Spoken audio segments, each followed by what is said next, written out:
Jadarian Price spent Friday's joint practice in Nashville back in Seattle's full-speed team periods, bouncing a run outside to the sideline in 11-on-11, hauling in an over-the-shoulder catch in 7-on-7, and Sam Darnold put a label on the rookie back afterward.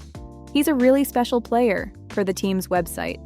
The first-round pick had missed roughly 2 weeks of camp with lower body soreness before working his way back in stages.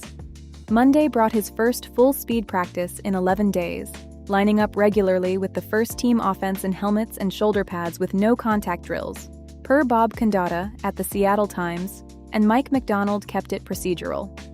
He's just like any other return-to-play guy. He's on his return plan.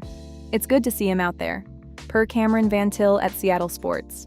The remaining box is live carries in a game, and the chance comes today when the Seahawks play the Titans in Nashville after this episode is filed. The joint practice around him gets the two-column treatment because both columns were loud. Jackson Smith-Njigba beat Titans cornerback Alontae Taylor down the sideline and made another catch at the 1-yard line.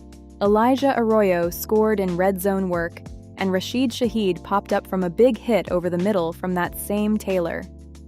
Showed a lot of toughness, Darnold said, per Ari Horton and John Boyle at the team's website. Safety Ty Okada supplied the defensive play of the day, jumping a Cam Ward crossing route and returning it for a score. His own account, per the team's site. I was coming down over the middle, tried to get him to get his eyes off of me. The other column, Darnold threw 2 interceptions, one of them a pick-6 to Taylor, per Ben Arthur at Fox Sports, and afterward credited Tennessee's 4- and 5-man rushes as really, really good, while Ward, on his end, threw red zone touchdowns on Seattle's defense, per Arthur. A chippy, competitive day that neither side owned, which is roughly what a joint practice between a contender and a hungry young team should look like. The front office made the week's biggest roster move on Wednesday, signing cornerback Trevon Diggs, the former Cowboy, to a 1-year deal, per Condotta. He slots into the competition for the third corner job behind Devin Witherspoon and Josh Jobe, the audition Noah Igbenogany ran in last week's game, with Diggs rotating outside when Witherspoon moves to the slot. This is depth insurance rather than a crowned starter. Injuries have limited Diggs to 23 games over the past 3 seasons, per Condotta, and Condotta ties the timing to the unresolved Terrion Arnold situation. The corner acquired from Detroit has not signed his contract and would go on to the commissioner's exempt list when he does, while the league investigates a February incident. Diggs, for his part, I'm looking to show that I'm still the best. The week's worst news came at receiver. Jake Bobo hurt his right knee attempting a leaping catch during Friday's joint practice, and McDonald didn't dress it up. Our heart goes out to Jake Bobo. It seems like it's going to be a serious knee. We're going to get it imaged, but early returns, it looks like it's a long-term injury, per John Boyle at the team's website. Saturday, the team placed him on injured reserve, ending his season, and signed receiver Julian Hicks to the open spot, per Boyle. That lands in a receiver room already managing without Torrey Horton, who has been out while working through some things, per McDonald, via Van Til. The rest of the ledger, in brief, because most of it didn't move.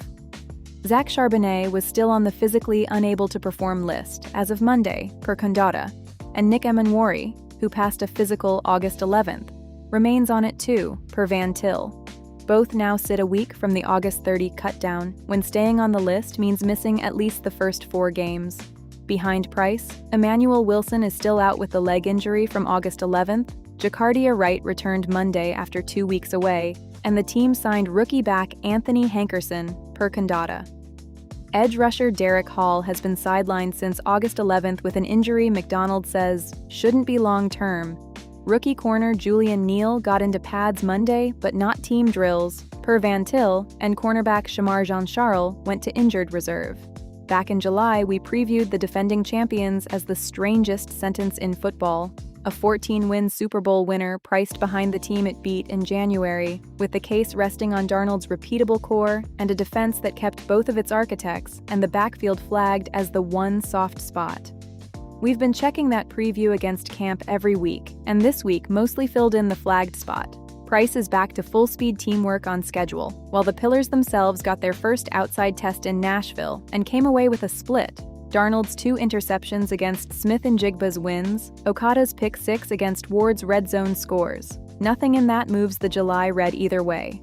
What to watch next? The August 30, physically unable to perform decisions on Charbonnet and Emanwari, which turn a rehab status into either a roster spot or a 4-game fact. And Price's first live carries, today in Nashville or in the finale. We'll check after cut day. Data via NFL Verse.